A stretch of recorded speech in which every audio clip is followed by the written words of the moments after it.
Jemaat yang terkasih, ibadah pada pagi hari ini kita akan dasari dengan firman Tuhan dari Matius 11 ayat 28. Marilah kepadaku semua yang letih lesu dan berbeban berat. Aku akan memberi kelegaan kepadamu. Biarlah ibadah kita pada pagi hari ini, kita adalah golongan yang terbeban berat, yang letih lesu, sehingga kita ketika berjumpa pada pagi hari ini dengan Tuhan melalui firman-Nya, kita mendapatkan kelegaan.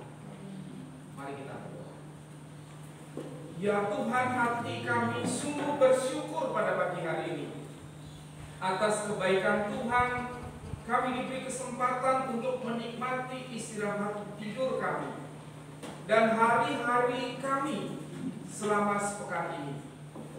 Pada pagi hari ini Tuhan, Engkau menghantarkan kami untuk hadir di tempat ini, untuk bersama-sama berjumpa bersyukur dengan Tuhan di tempat ini. Berkati ibadah kami pada pagi hari ini. Biarlah hanya nama Tuhan yang dipermuliakan melalui setiap pujian, setiap firman, dan setiap doa kami dijawab oleh Tuhan. Setiap kami yang terbeban berat, yang letih lesu karena aktivitas kami, Tuhan memberi kelegaan pada pagi hari ini, sehingga kami memiliki kekuatan yang baru untuk melakukan aktivitas kehidupan kami selanjutnya. Berkati setiap jemaat, berkati setiap anak-anak kami yang dari Bandung yang akan mencoba melayani Tuhan dengan kemampuan mereka, dengan talenta yang Tuhan berikan kepada mereka. Tuhan sempurnakan di setiap kelemahannya. Setiap jemaat, hati kami Tuhan, setiap kami Tuhan buka, sehingga menjadi sebuah bejana, menjadi sebuah tanah yang siap ditabur oleh benih kebenaran firman. Hamba-Mu yang akan menyampaikan kebenaran firman Tuhan, Tuhan juga memberkati. Hanya di dalam nama Tuhan Yesus kami mau serahkan seluruh rangkaian ibadah ucapan syukur kami. Amin.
sehingga ini saya persilahkan.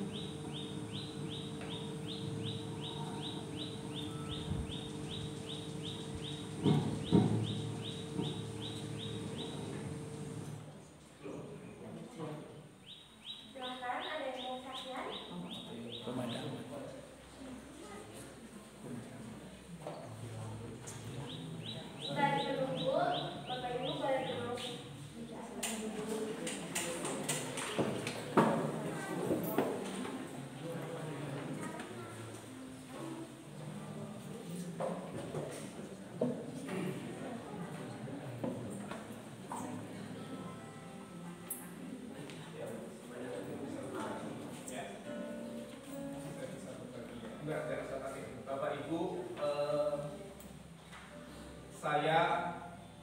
kami ini dari Bandung, dan saya adalah seorang guru, dan ini anak-anak kami kelas 2 atau kelas 11.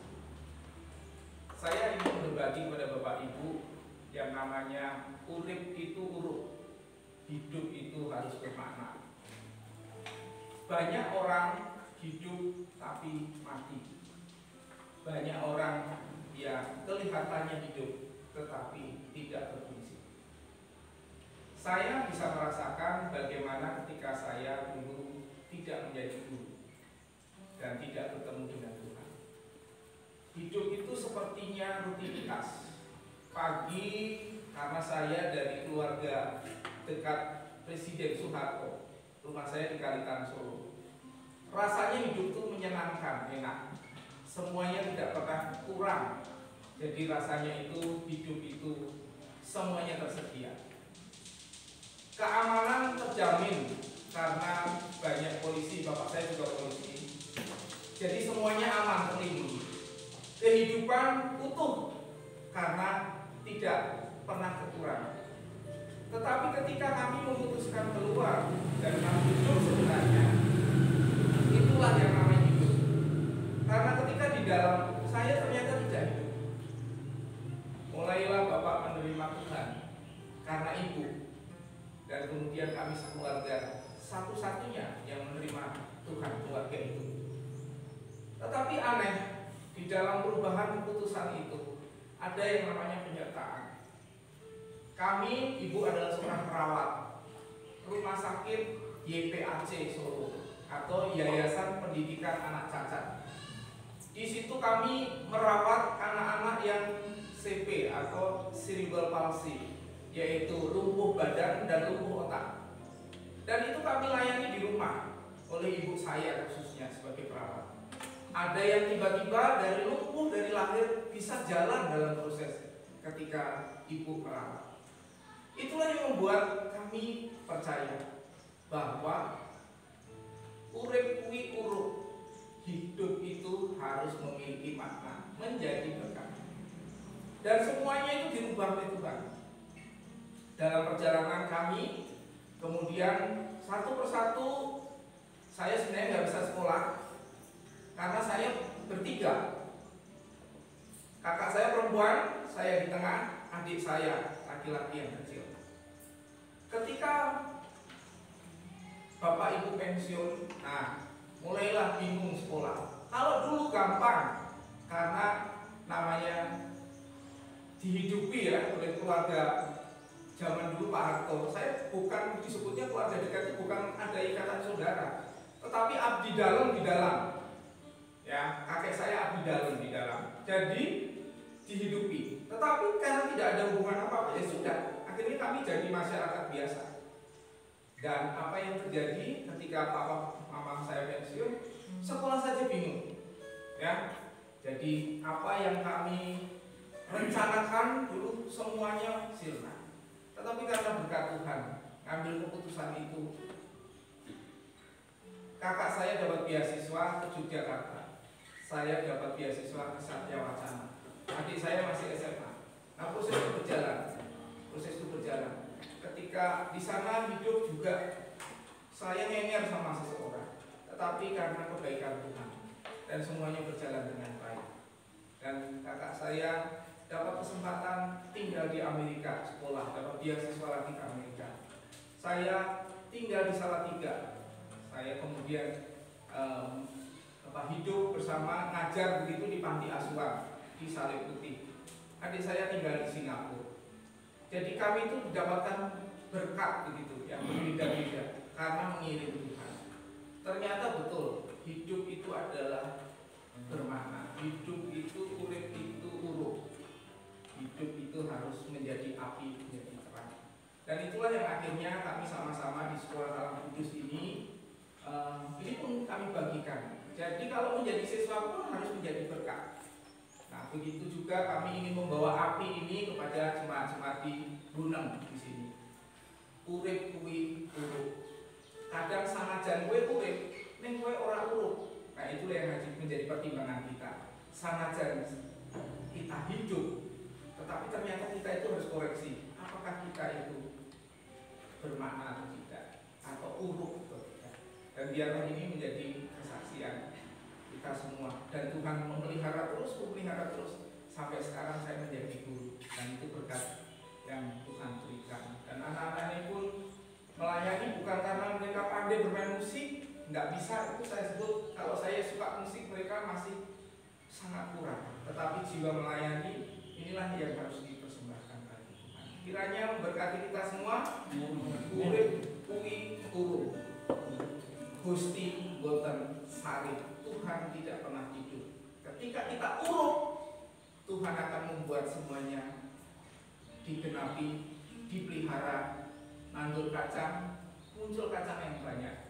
Nandur sapi, sapi beranak banyak. Nandur kambing, kambingnya beranak banyak. Nandur apapun apa yang kita kerjakan akan menjadi banyak dan menjadi berkat. Menjadi orang Kristen itu bukan diminta untuk kaya. Menjadi Kristen itu bukan untuk menjadi miskin, tetapi menjadi Kristen itu menjadi berkat. Kita bisa menjadi berkat di tengah kemiskinan kita. Apalagi kita akan diberkati tambah bisa menjadi berkat. Uriplah menjadi uruk. Ya, Tuhan memberkati kita semua.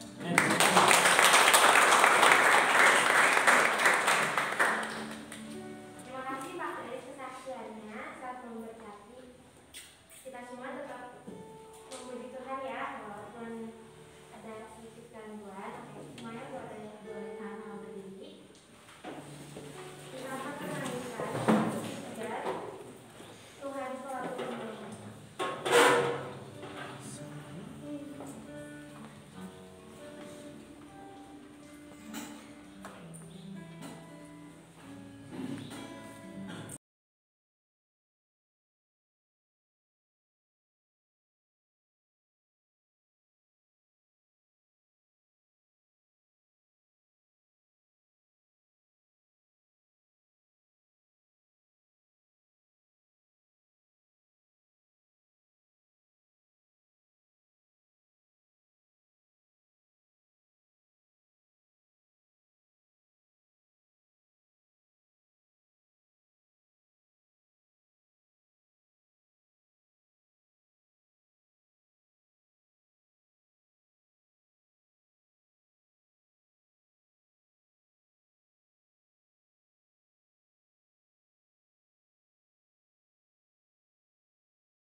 Kami bersyukur itu bukan karena kami, tetapi karena Tuhan semata.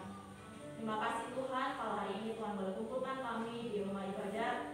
Bantu kami Bapa agar supaya kami kesini bukan karena rutinitas kami setiap minggu, tetapi kami melakukan semuanya karena kami rindu untuk benar-benar dekat dengan Engkau. Berkati kami Bapa, sebentar kami akan belajar dan apapun yang kami baca dan kami renungkan, kami boleh memahaminya dengan baik dan kami boleh melakukan setiap kebenaran-Mu dalam setiap kehidupan kami. Di doa kami Bapa, dalam nama Tuhan Yesus kami berdoa dan mengucap syukur. Amin. Ya Bapak Ibu, silakan boleh duduk.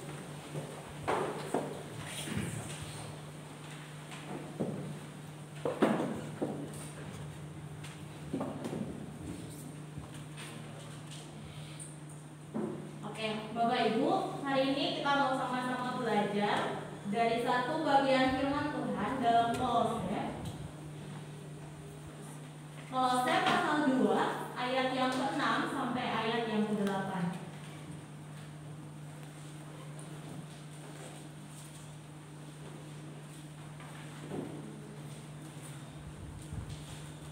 Surat Paulus kepada jemaatnya di Kolose pasal 2 ayat 6 sampai ayat yang ke-8.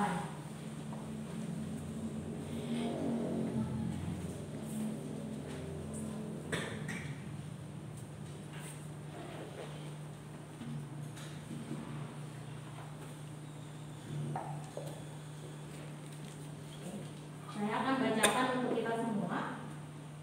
Lembaga Kitab Indonesia memberikan perikop kepenuhan hidup dalam Kristus. Kamu telah menerima Kristus Yesus Tuhan kita. Karena itu, hendaklah hidupmu tetap di dalam Dia. Hendaklah kamu berakar di dalam Dia dan dibangun di atas Dia. Hendaklah kamu bertambah teguh dalam iman yang telah diajarkan kepadamu, dan hendaklah hatimu melimpah dengan syukur. Hati-hatilah supaya jangan ada yang menawan kamu dengan filsafatnya yang kosong dan palsu, menurut ajaran turun-temurun dan roh-roh dunia, tetapi tidak menurut Kristus. Oke, amin untuk pembacaan firman Tuhan kita pada pagi hari ini. Ya Bapak Ibu, jadi hari ini kita mau sama-sama sharing ya dari firman Tuhan ini dengan tema pengajaran yang mengubahkan dan menumbuhkan. Boleh next. Oke, ya Bapak Ibu, jadi apa ya? Kita lihat dulu dari konteks kenapa Paulus menuliskan surat ini kepada jemaatnya di Kolose. Ya, kita lihat dulu nih. Sebelum kita masuk ke yang pasal ayat yang ke-6, di ayat yang ke-5 itu Paulus memuji jemaat di Kolose. Ya, dia memulai dengan berkata di ayat yang ke-5 gitu ya. Sebab meskipun aku sendiri tidak ada di antara kamu, tetapi dalam roh aku bersama-sama dengan kamu dan aku melihat dengan sukacita tertib hidupmu dan keteguhan imanmu dalam Kristus. Ya, tertib hidupmu dan keteguhan imanmu di dalam Kristus. Tapi ketika masuk ke ayat 6 ya sampai ayat yang ke-8, di situ Paulus melihat bahwa jemaat Kolose itu sedang berhadapan dengan ajaran di luar Kristus. Ya, ajaran-ajaran yang di luar Kristus. Kita bisa lihatnya itu di ayat yang ke-7 gitu. Ayat yang ke-8. Di situ dibilangnya ada yang namanya filsafat yang kosong dan palsu menurut ajaran turun-temurun. Nah, ini kayak agak sedikit kontradiksi ya. Awalnya Paulus muji, gitu ya. Awalnya Paulus muji, bilangnya, oke, masyarakat Kolose, ya jemaat di Kolose itu hidupnya tertib, terus mereka teguh di dalam iman. Ya, tetapi setelah itu Paulus mengingatkan, ya, Paulus menasihati, ya, supaya mereka tetap hidup di dalam Kristus, karena konteksnya waktu itu mereka sedang dihadapkan dengan pengajaran-pengajaran yang palsu, ya, dalam tanda kutip palsu, gitu. Nah, Bapak Ibu, kita bisa lihat ya, kalau segala sesuatunya itu bisa berubah, ya, zaman bisa berubah, pengajaran-pengajaran bisa berubah, bahkan mirisnya kebenaran pun bisa saja berubah kalau misalnya kita standarnya itu bukan Kristus, gitu ya. Bisa berubah kalau standarnya itu bukan Kristus.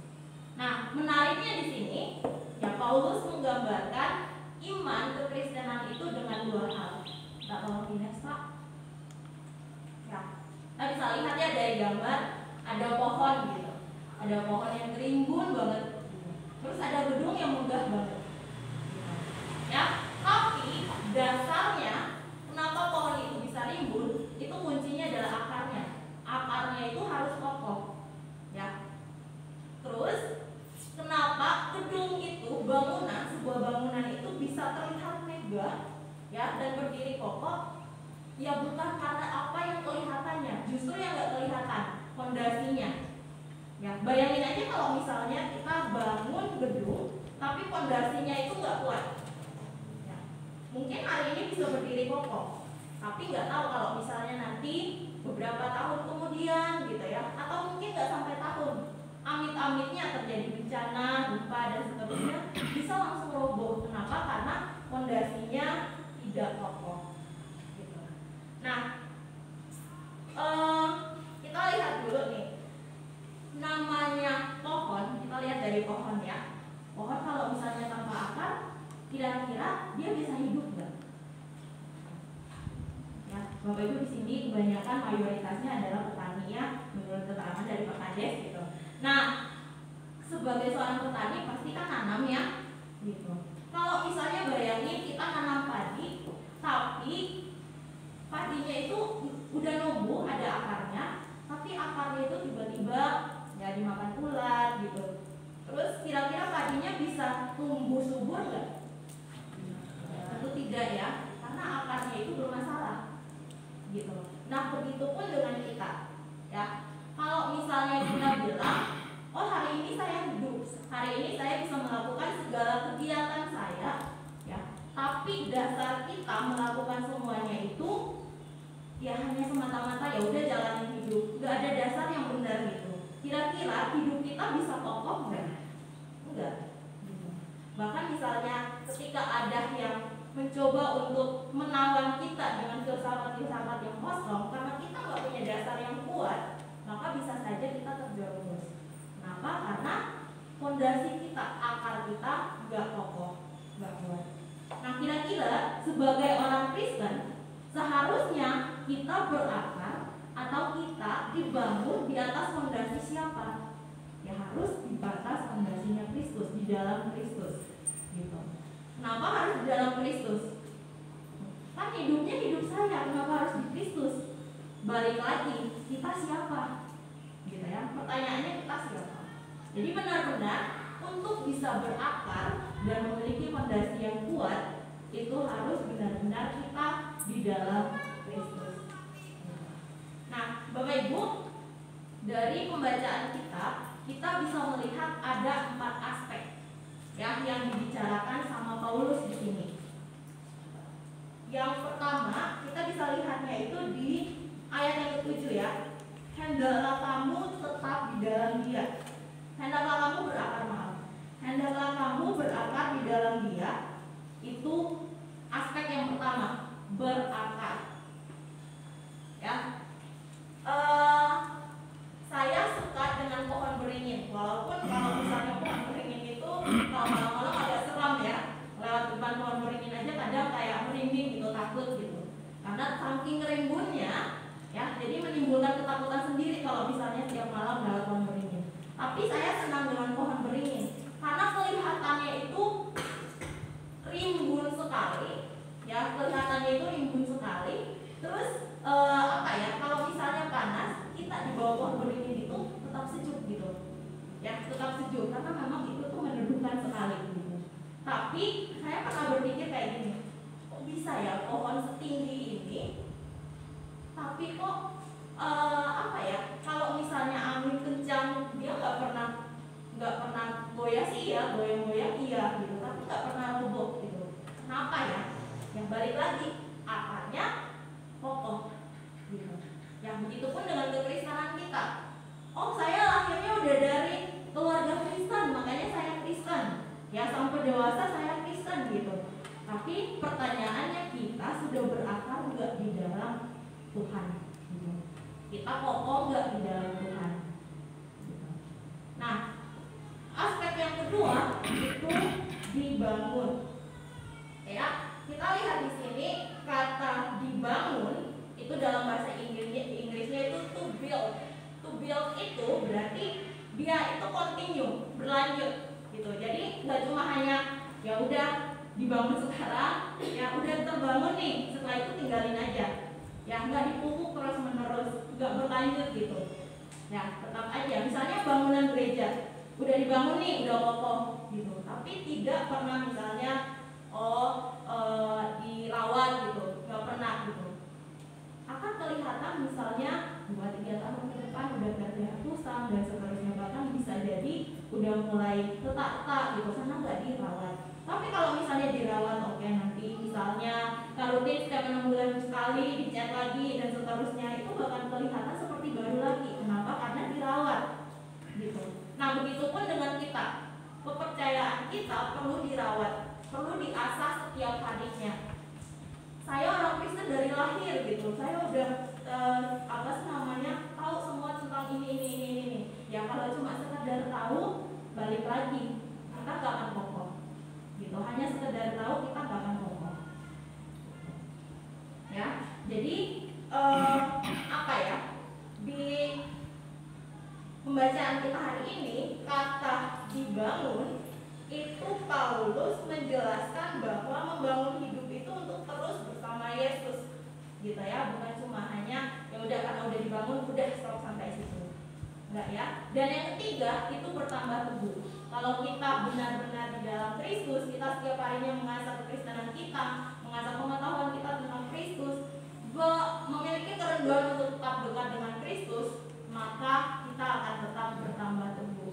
Orang yang teguh itu nggak mudah goyah, gitu ya. Mau ada godaan apapun itu, mau ada ajaran-ajaran yang seolah-olah itu benar pun, ya kalau kita teguh di dalam Kristus, maka kita dasarnya itu adalah Kristus, jadi nggak akan pernah goyah. Gitu. Jadi tiga aspek pertama berakar, dibangun, bertambah teguh, itu adalah hal utamanya atau dasarnya. Ya, ketika kita sudah mampu melakukan hal itu, maka hasilnya di aspek yang keempat. Di situ ada kata melimpah dengan syukur, gitu ya. Bukan berarti Tuhan akan memberkati kita dan seterusnya.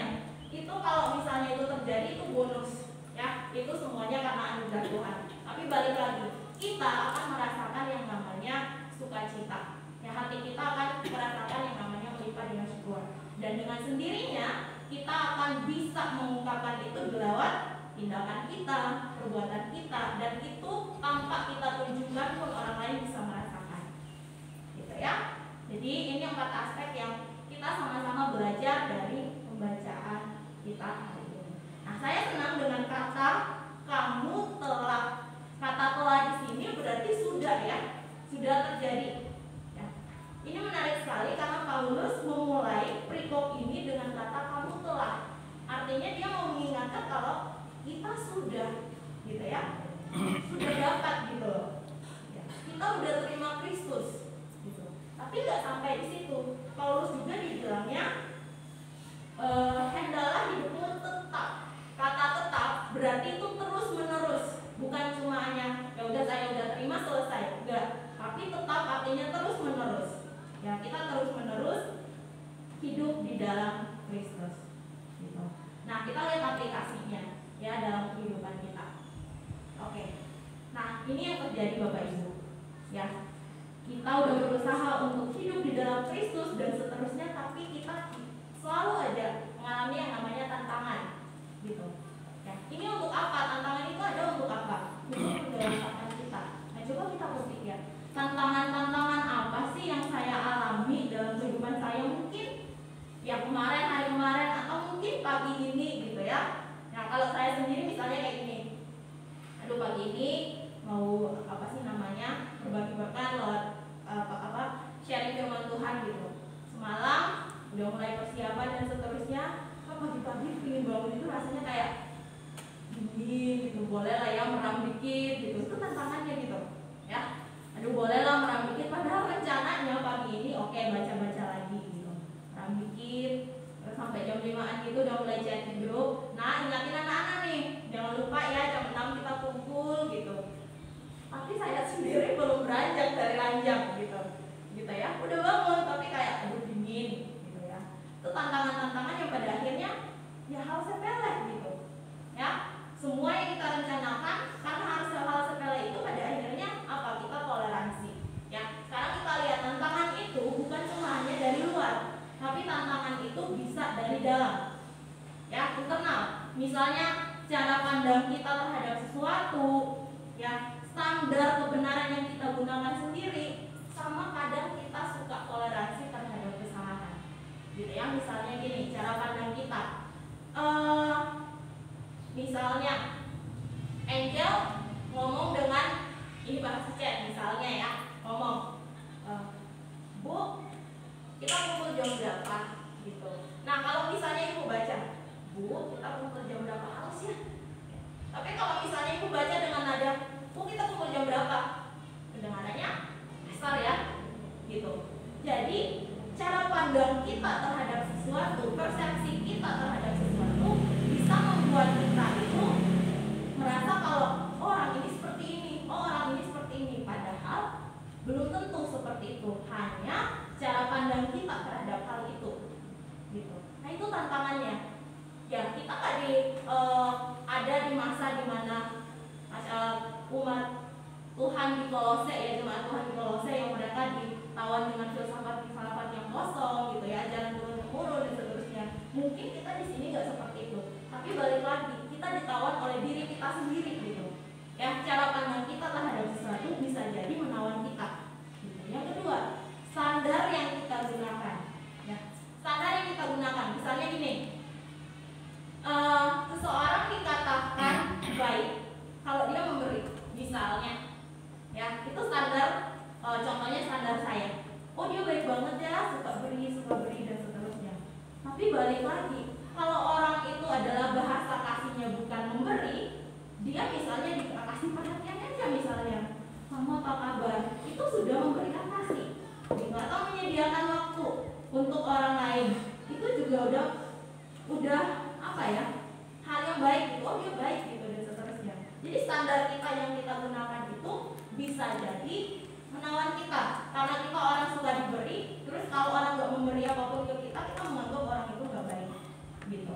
Padahal balik lagi ya, bahasa kasih kita itu beda. Atau misalnya toleransi terhadap kesalahan gitu ya. Hari ini misalnya bohong dikit gitu, oh nggak apa-apa, saya bohong juga demi kebaikan gitu misalnya. Ya bohong mah bohong aja, ya bohong mah tetap bohong gitu ya. Jadi kita kadang toleransi terhadap kesalahan, dan pada akhirnya ya kita menganggap kalau hal yang salah itu karena sudah dilakukan secara terus menerus dan diterima, akhirnya menganggap itu adalah hal yang benar gitu.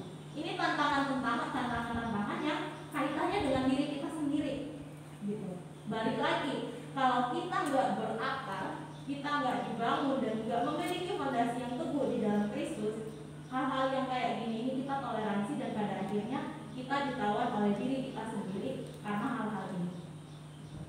Nah, selanjutnya ini dari luar. Kita mudah terpengaruh atau bahkan mempengaruhi orang lain gitu. Misalnya saya kecil-kecil kayak gini misalnya ya, tapi misalnya saya suka aktif dalam organisasi contohnya. Nah, karena saya suka aktif dalam organisasi, jadi misalnya saya suka ngatur ini dan ngatur itu. Ya, bisa jadi ya saya mempengaruhi orang lain untuk melakukan hal yang gak benar.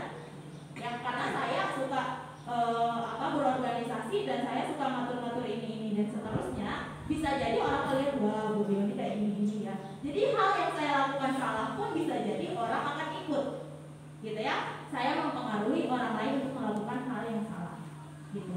Atau mungkin kita orang yang cenderung ya udah gak apa-apa gitu ya, ya udah terserah aja gitu, saya ikut aja. Kita mudah terpengaruh kalau dasar kita tidak kokoh di dalam Tuhan gitu ya.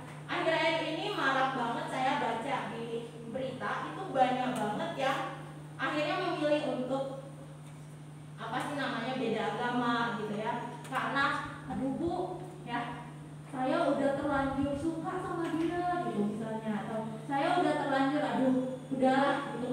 beda agama nggak apa-apa dan seterusnya. Balik lagi, kamu bisa mempengaruhi atau terpengaruh karena hal-hal seperti itu, gitu ya. Jadi akar kita, fondasi kita memang benar-benar harus kuat, gitu ya. Nah, yang lebih ini lagi adalah kita bahkan memaksa orang untuk melakukan hal yang salah, gitu ya. Itu adalah hal-hal yang dari luar, dari eksternal, gitu. Udah diri kita sendiri yang internal yang tadi punya standar sendiri, ya, punya cara pandang sendiri, ditambah lagi hal-hal yang dari eksternal. Kalau misalnya kita nggak ngomong, kita nggak berapa di dalam Tuhan, ya, otomatis kita tidak akan bertumbuh, gitu ya. Kita nggak akan bertumbuh di dalam Tuhan. Oke. Nah, jadi pertanyaan terakhir untuk kita semua, jadi kita harus ngapain? Ya, balik lagi, kita harus ngapain? Ya, jawabannya adalah lakukan yang seharusnya. Yang seharusnya apa? Balik lagi, kita punya dasar, kita punya Alkitab. Ya, semua ajaran-ajaran dalam Alkitab itu benar-benar dari Tuhan, gitu. Ya, yang kita harus melakukannya seturut dengan standar kebenaran. Kebenaran yang mana? Kebenaran yang absolut sesuai dengan kebenaran firman Tuhan. Karena yang nggak menutup kemungkinan di sekeliling kita banyak sekali kebenaran-kebenaran yang terlihat meyakinkan, tapi bisa jadi itu adalah ajaran-ajaran yang membuat kita goyah di dalam Kristus. Ya, jadi apa yang perlu kita lakukan? Lakukan yang seharusnya menurut kebenaran firman Tuhan. Demikian yang bisa saya bagikan untuk kita semua pada pagi hari ini. Semoga bisa memberkati kita semua. Ya, Bapak Ibu, mari kita tunduk kepala, kita berdoa. Tuhan, kami sungguh bersyukur Bapak kalau pagi ini Tuhan masih mengingatkan kami untuk kami boleh belajar, berakar, dan kami boleh memiliki fondasi yang benar di dalam Engkau. Bantu kami agar supaya setiap harinya kami terus belajar untuk mendekatkan diri kepada Engkau dan kami bergantung mutlak kepada Engkau. Bantu kami Bapak agar supaya dalam setiap kehidupan kami boleh menjadi berkat lewat tutur kata kami, perbuatan kami, segala tingkah laku kami boleh menjadi cerminan yang hidup. Kami boleh dilihat sebagai anak-anak Tuhan yang boleh memberkati orang-orang di sekitar kami. Tuhan Yesus, kami telah mendengarkan firman-Mu, biarlah firman-Mu ini tetap hidup dalam kehidupan kami, sehingga kami boleh memakainya, kami boleh memancarkannya, kami boleh melakukan setiap halnya turut dengan kebenaran firman-Mu. Ini doa kami Bapa, di dalam nama Tuhan Yesus kami berdoa dan mengucap syukur. Amin.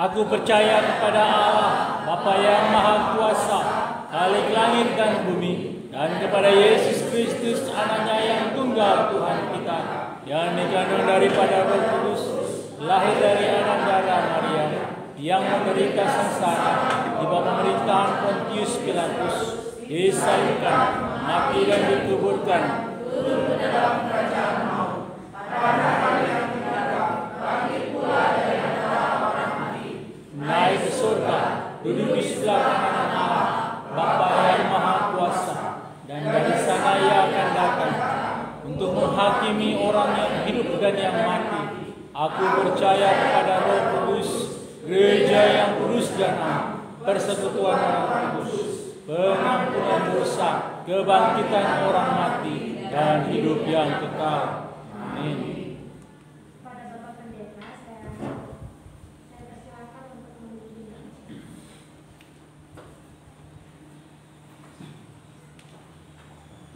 Bapak Ibu yang dikasihi Tuhan Yesus Kristus, saya persilakan duduk saja biar lebih berkonsentrasi Tuhan tepatnya. Nah, mari kita tundukkan kepala kita dan kita berdoa. Terima kasih Bapa di surga, syukur kepada Allah karena kasih karunia Tuhan yang besar di dalam kehidupan kami. pagi ini Tuhan, kami anak-anak-Mu datang dengan penuh kerendahan hati kami, memohon belas kasih Tuhan atas seluruh kehidupan kami ini Tuhan. Ampunilah dosa serta pelanggaran yang kami perbuat Tuhan. Kami menyadari Tuhan sebagai manusia yang berdosa dan kami membutuhkan Engkau sebagai Tuhan dan Juru Selamat dalam kehidupan kami. Pada hari Minggu ini Tuhan, kami bersyukur bersama-sama dengan saudara-saudari kami dari Sekolah Kristen Kalam Kudus Bandung Tuhan, yang boleh berkesempatan hadir di dusun dan desa kami serta beribadah di gereja kami melalui setiap kegiatan sekolah mereka Tuhan, yang boleh bersama-sama hidup dengan kami jemaat-Mu di tempat ini dan boleh berbagi berkat di dalam kehidupan mereka dan juga belajar dari kehidupan Bapak Ibu jemaat di tempat ini. Terima kasih Tuhan Yesus Kristus, biarkanlah hadiran anak-anak kami di tengah-tengah jemaat boleh terus membakar iman percaya kami Tuhan, sehingga kami boleh melihat kesetiaan mereka, ketekunan mereka, walaupun masih sangat muda, tapi mereka boleh dapat memberikan kehidupan mereka untuk melayani Engkau Tuhan. Terima kasih Tuhan Yesus Kristus, berkati hamba-Mu Kris dengan Ibu Leoni yang boleh menemani mereka, mengajari mereka, membimbing mereka, mengarahkan mereka. Tuhan memberikan kekuatan serta kesehatan, dan kami menyerahkan setiap kegiatan-kegiatan mereka selanjutnya Tuhan sampai pada hari Selasa nanti. Kiranya apapun yang nanti kami kerjakan bersama-sama di dusun ini Tuhan, semuanya hanya untuk hormat kemuliaan bagi nama-Mu yang kudus. Kami mohon ampun Tuhan, sekiranya Engkau mendapati kami mencuri kemuliaan Tuhan melalui setiap kegiatan-kegiatan yang kami lakukan. Kami mohon Tuhan mengampuni dosa kami. Terima kasih Tuhan Yesus Kristus, biarkanlah melalui kegiatan ini juga berdampak baik bagi jemaat maupun masyarakat yang akan bersama-sama juga terlibat di dalamnya Tuhan. Mari memberkati kegiatan bahasa dan juga bakso setelah pada sekolah minggu. Kami menyerahkan setiap kegiatan ini ke dalam tangan pengasihan Tuhan. Biarkanlah interaksi yang akan dibangun anak-anak dengan masyarakat yang ada dan juga dengan Bapak Ibu jemaat yang ada, Tuhan boleh menolong, sehingga kami boleh bersama-sama saling memberkati dan memperlengkapi satu dengan yang lainnya Tuhan. Terutama juga bagi masyarakat yang datang dari non, Tuhan kami berdoa kiranya Tuhan menolong kami, sehingga dalam setiap tingkah laku perkataan kami nantinya kami boleh menjadi berkat di tengah-tengah kehidupan mereka. Terima kasih Tuhan Yesus Kristus. Kami juga berdoa dan menyerahkan kegiatan anak-anak selanjutnya Tuhan, baik yang ada di Boro, Kalilegi maupun Sukoanyar. Tuhan menyertai setiap kegiatan mereka selepas dari wilayah Blitar ini Tuhan. Perjalanan mereka semua Tuhan, kiranya Tuhan menolong, menyertai hingga sampai di rumah mereka masing-masing dan berjumpa dengan keluarganya. Tuhan kami mohon, Tuhan kiranya menyertai selalu. Terima kasih Tuhan Yesus Kristus, terpujilah nama-Mu Bapa. Tidak lupa Tuhan, pada pagi ini kami juga menyerahkan pemerintahan negara kami. Tuhan menolong Bapak Presiden, Wakil Presiden, dan jajaran kabinetnya Tuhan dalam tugas mereka membangun negeri ini, menolong mereka untuk memampukan mereka untuk melaksanakannya di dalam takut dan gentaran Tuhan.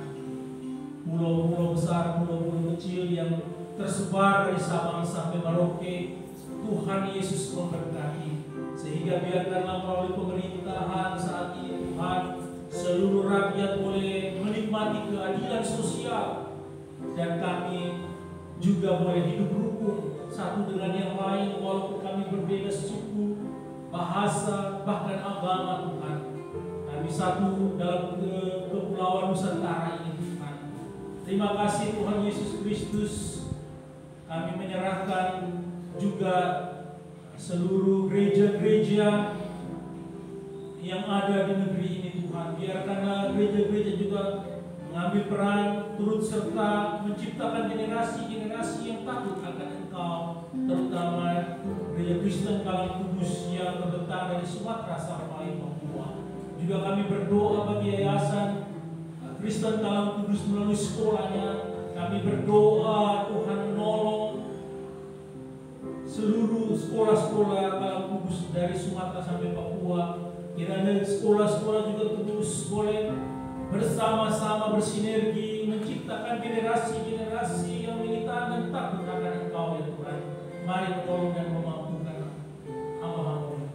Pak Kri secara khusus sebagai kepala sekolah di SMA Kristen Kalang Kudus yang berkati teruslah memperlengkapi hamba-mu ini dengan karunia talenta untuk boleh menjawab setiap tantangan-tantangan di dalam pelayanan pendidikan ya Tuhan. Tuhan menolong dan memampukan hamba-mu ini. Terima kasih Tuhan, terpuji-pujilah nama-Mu Bapa. Inilah doa dan sembahyang kami. Kiranya Tuhan berkenan mendengar dan menjawab setiap doa dan permohonan kami Tuhan. Di dalam nama Tuhan Yesus Kristus Tuhan dan Juru Selamat kehidupan kami mengucap syukur dan berdoa. Amin.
Jadilah berkat dimanapun engkau berada, dan lakukanlah setiap firman Tuhan yang baru saja kamu dengar.